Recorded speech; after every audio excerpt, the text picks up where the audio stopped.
नमस्कार व्यूअर्स, और आप सब लोग कैसे हैं। आशा करती हूँ आप सब लोग अच्छे होंगे, स्वस्थ होंगे और मेरा शिव पुराण का पाठ अवश्य देखते होंगे। तो सबसे पहले हम जान लेते हैं कि कल तक हमने कहाँ तक जाना था, कितना हम शिव पुराण के बारे में जान पाए हैं।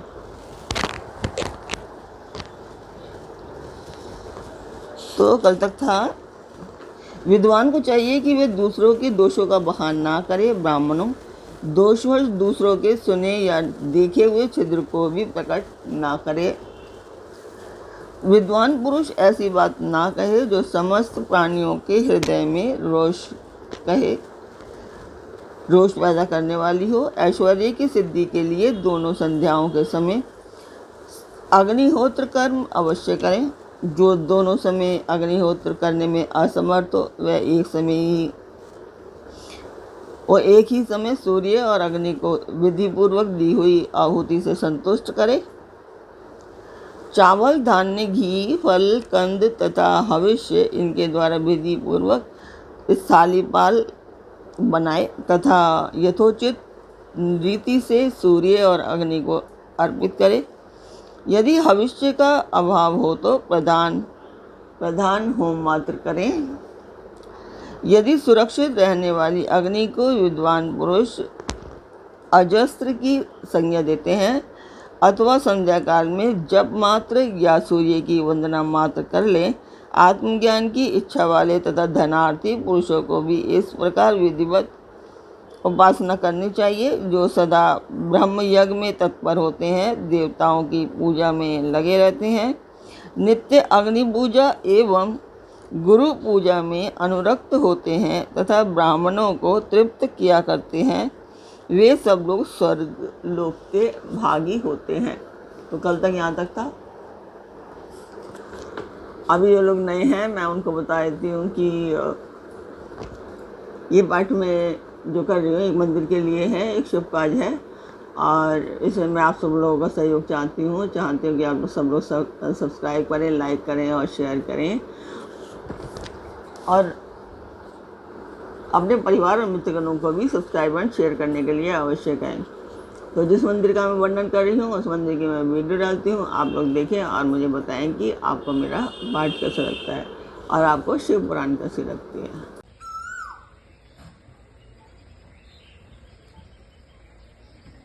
तो मंदिर की वीडियो आपने देखी, आपको मेरा पाठ कैसा लग रहा है कमेंट बॉक्स में मुझे अवश्य बताएं। तो अब शुरू करते हैं आज का पाठ।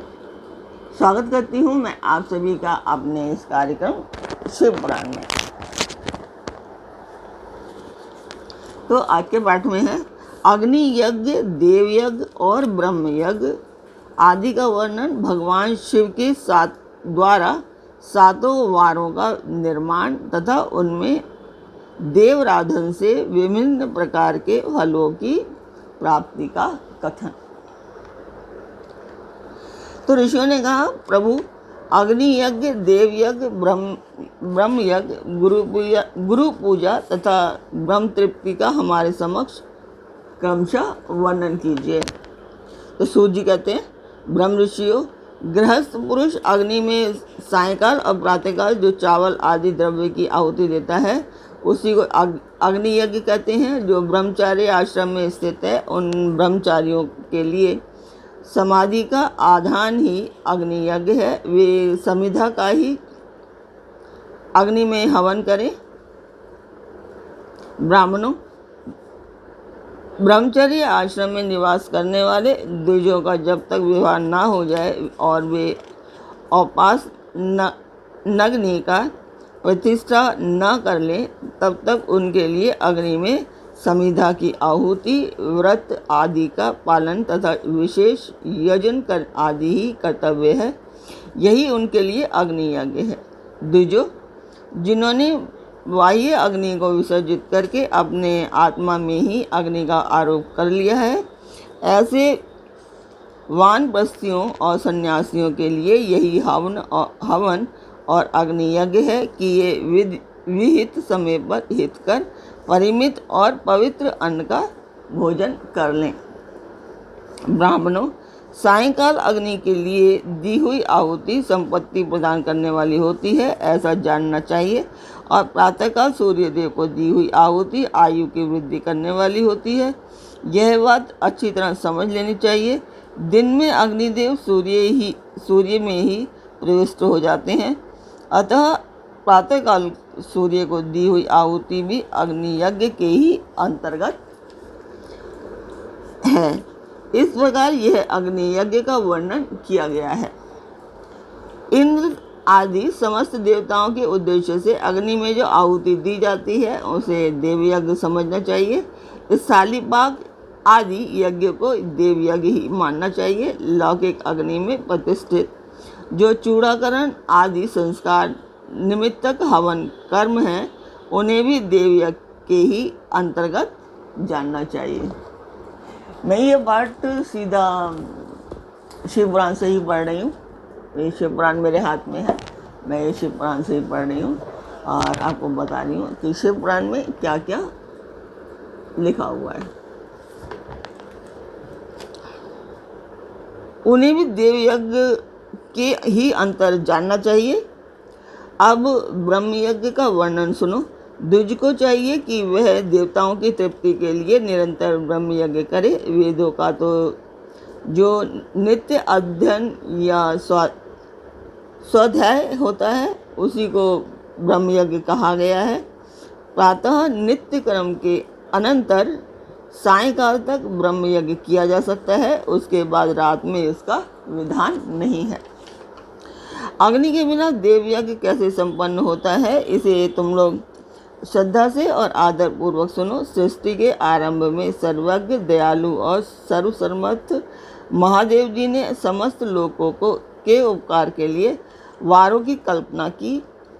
वे भगवान शिव संसार रूपी रोग को दूर करने के लिए वैद्य हैं, सबके ज्ञाता तथा समस्त औषधि के भी औषध हैं। उन भगवान ने पहले अपने वार की कल्पना की जो आरोग्य प्रदान करने वाला है। तत्पश्चात अपनी माया शक्ति का वार बनाया जो संपत्ति प्रदान करने वाला है। जन्म काल में दुर्गतिग्रस्त बालक की रक्षा के लिए उन्होंने कुमार के वार की कल्पना की। तत्पश्चात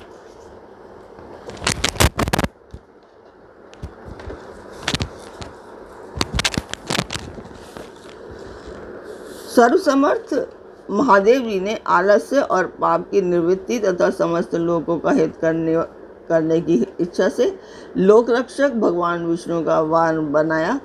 इसके बाद सबके स्वामी भगवान शिव ने पुष्टि और रक्षा के लिए आयु करता त्रिलोक दृष्टा परमेष्ठी ब्रह्मा का आयुष कारक वार बनाया, जिससे संपूर्ण जगत के आयुष्य की सिद्धि हो सके।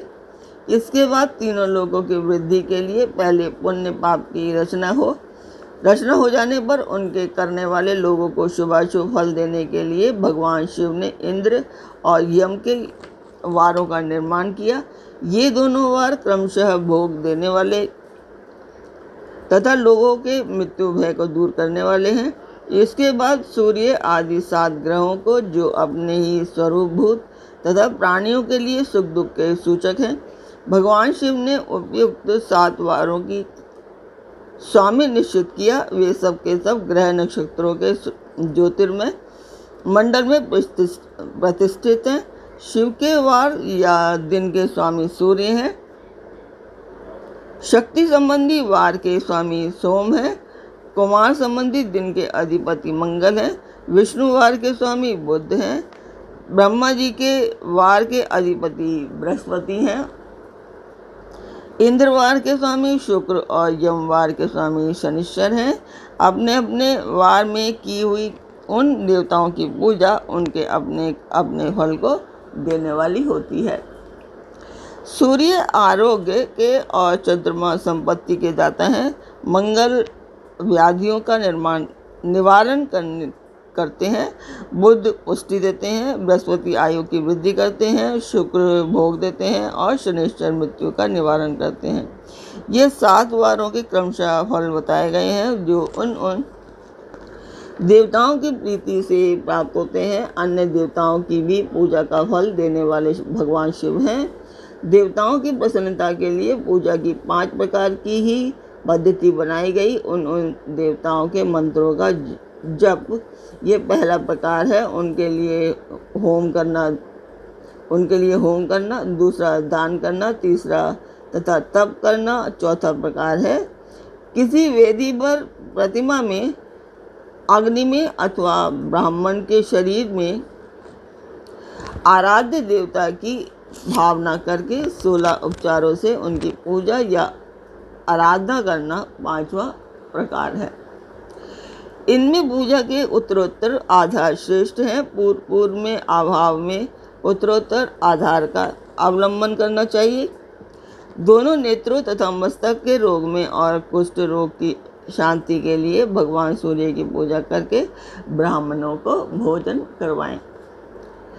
तदंतर 1 दिन, 1 मास, 1 वर्ष अथवा 3 वर्ष तक लगातार ऐसा साधन करना चाहिए। इससे यदि प्रबल प्रारब्ध का निर्माण हो जाता है तो रोग एवं जरा आदि रोगों का नाश हो जाता है। इष्ट देव के नाम मंत्रों का जप आदि साधन वार आदि के अनुसार फल देते हैं।